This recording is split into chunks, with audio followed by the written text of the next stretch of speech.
Well, hello there. Farmer Jim here, and guess what? It's National Chili Day. So that means I have to celebrate and enter the chili cook-off. This year I'm going to be making something real special. A banana split chili. And you know I always have to watch out for my arch nemesis, Nellie Tinkle, and what chili she's gonna be making.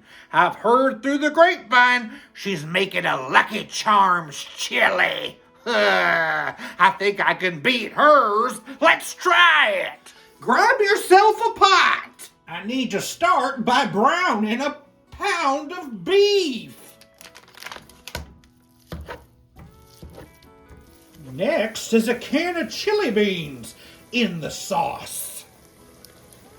A can of undrained crushed pineapple. Half a cup of ketchup.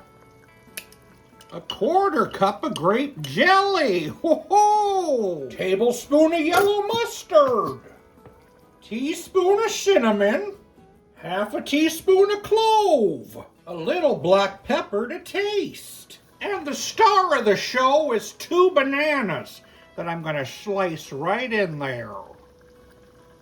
I'm going to stir that together, allow it to simmer for about 20 minutes. We want those bananas to kind of melt right in there.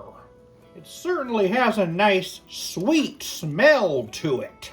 For the full experience, we're going to add some sour cream, a little drizzle of chocolate syrup, and a cherry on top. Banana split chili! Here we go.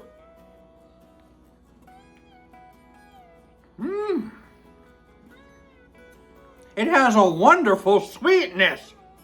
All those ingredients together sure is unique. I think I'd give it a 7.9 out of 10. Nellie Tinkle, you better watch out. I'm getting the blue ribbon.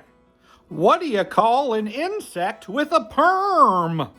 A frisbee.